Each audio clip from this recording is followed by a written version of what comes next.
बड़ी खबर सामने आ रही है। नीट यूजी 2026 के पेपर लीक ने देश की परीक्षा व्यवस्था पर गंभीर सवाल खड़े कर दिए हैं। छात्रों के विरोध प्रदर्शन, शिक्षा मंत्री के इस्तीफे और परीक्षा प्रणाली में व्यापक सुधार की मांग के बीच केंद्र सरकार ने अब कानून को और सख्त बनाने की दिशा में कदम बढ़ाया। इसी कड़ी में लोकसभा में संशोधन विधेयक पेश किया गया।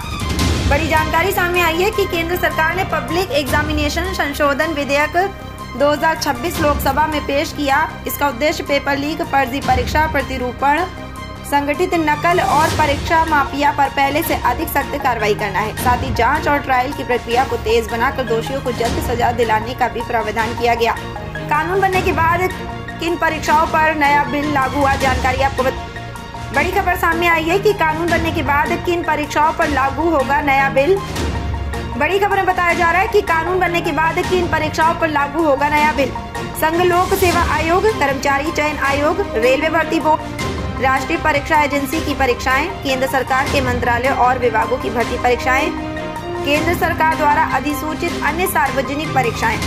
साथ ही बता दें कि अगर कोई व्यक्ति पेपर लीक करता है, उत्तर कुंजी लीक करता है या परीक्षा में धांधली करता है तो उसे कम से कम 5 साल और अधिकतम 10 साल की जेल और 50 लाख रुपए तक का जुर्माना।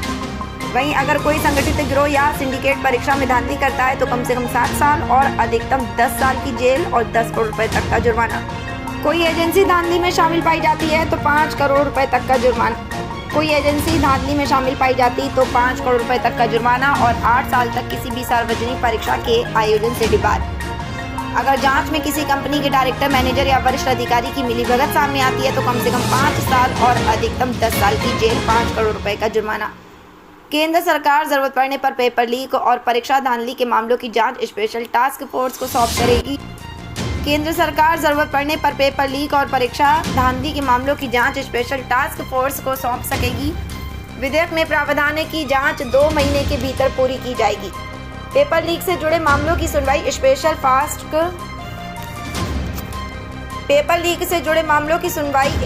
फास्ट ट्रैक कोर्ट में होगी। अदालत में रोजाना सुनवाई होगी। चार्जशीट दाखिल न होने के 3 महीने के भीतर ट्रायल पूरा करने का लक्ष्य रखा गया है। हर स्पेशल फास्ट ट्रैक कोर्ट के लिए विशेष लोक अभियोजक नियुक्त किया जाएगा। इस फैसले के खिलाफ 30 दिन के भीतर हाई कोर्ट में अपील की जा सकेगी। कोशिश होगी कि 3 महीने के भीतर अपील का निपटारा कर दिया जाए।